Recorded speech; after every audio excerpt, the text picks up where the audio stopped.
हिन सबक़ में पाण सिंधी अलिफ बे जे 29 अखर शीन सां मानूस थींदासीं। पर अॻिते हलण खां पहिरीं अव्हांखे गुज़ारिश कंदुसि त सिंधी साइंस चैनल खे सब्सक्राइब कंदा, हिन वीडियो खे लाइक कंदा ऐं पंहिंजे दोस्तनि अहबाबनि सां बि वंडींदा। सिंधी अलिफ बे में 52 अखर आहिनि। पोयनि सबक़नि में पाण ही सभई अखर सिखी चुका आहियूं। हिन सबक़ में पाण सिंधी अलिफ बे जे 29 अखर शीन सां मानूस थींदासीं, जेको श जो आवाज़ ॾींदो आहे। शीन जो अखर ईअं ई लिखबो आहे जीअं सीन जो अखर, पर इन जे मथां 2 टुॿिका लॻंदा आहिनि। इंटरनेशनल फोनेटिक अल्फाबेट यानी बैनुल अक़वामी वायोकी लिपीअ में श जे आवाज़ खे हिन रीत ज़ाहिर कबो आहे, जॾहिं त देवनागरी ख़त में श जे आवाज़ खे अक्सर हीअं लिखबो आहे। पर संस्कृत खां वरतल किन थोरनि लफ़्ज़नि में श नुमा आवाज़ खे हिन रीत लिखबो आहे। यादि रहे त अवाइली सिंधी ज़बान में श जो आवाज़ मौजूदु ई न हो। ताहम लाड़काणे ज़िले जा माण्हू छ जे आवाज़ जी जाइ ते श जो आवाज़ ॻाल्हाईंदा आहिनि। मतलब त सिंधी ज़बान में इहो आवाज़ महज़ छ जे एलोफोन यानी मटवाए तौर मौजूद हो। अॼोकी सिंधी ज़बान में इहो आवाज़ थोड़नि संस्कृत लफ़्ज़नि, अक्सर अरबी, फारसी ऐं पोइ अंग्रेज़ी लफ़्ज़नि ज़रिए शामिल थियो आहे। के एकड़ ॿेकड़ सिंधी लफ़्ज़ अहिड़ा आहिनि जिन में श जो आवाज़ अचे थो।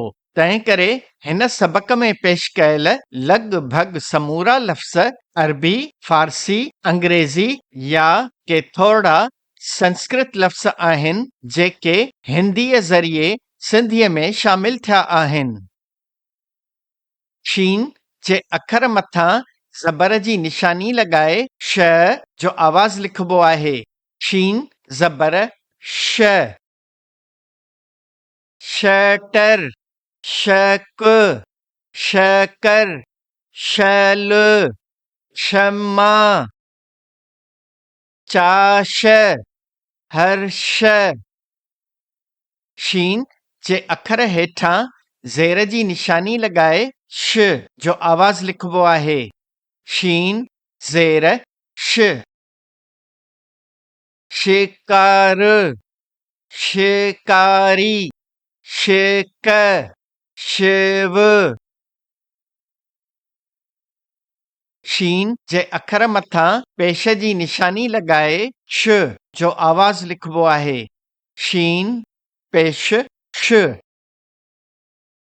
शुद्ध, शुक्र, शुगर। जोश, दोष, कोश, लाश, होश। शीन जे अखर पुठियां अलिफ जो अखर लॻाए शा जो आवाज़ लिखबो आहे। शीन अलिफ शा। शाख, शाल, शाम, शान, शायद। आशा, भाषा, वर्षा।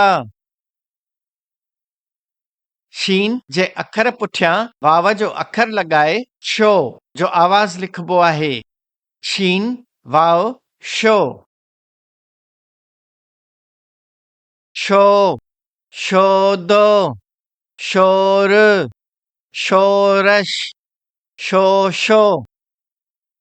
शोक, शौकीन, शोहर।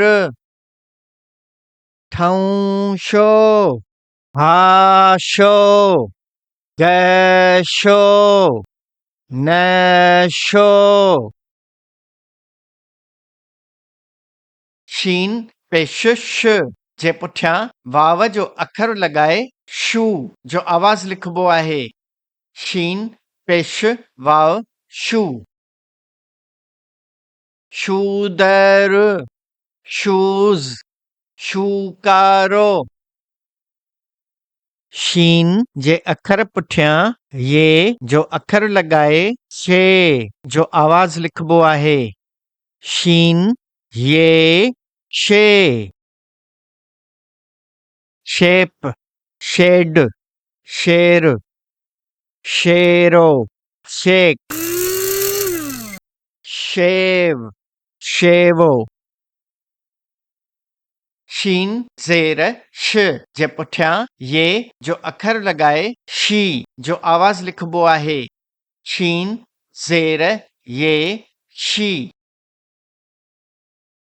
शीट शीख शीदी शीशो। काशी राशि शीशी। शीन पेश वाव शू जे पुठियां नून जो अखर लॻाए शूं जो आवाज़ लिखबो आहे। शीन पेश वाव नून शूं। साज़िशूं काविशूं नवाज़िशूं। हाणे पाण शीन जे अखर सां शुरू थींदड़ के ॿिया लफ़्ज़ सिखंदासीं। शोबो शोलो शंकर शींहुं। शानाइतो शानदार शांत शांति। कमेंट्स में पंहिंजी क़ीमती राय जो इज़हार करण न विसारींदा। सिखंदा रहो। सिंधी साइंस चैनल ॾिसंदा रहो।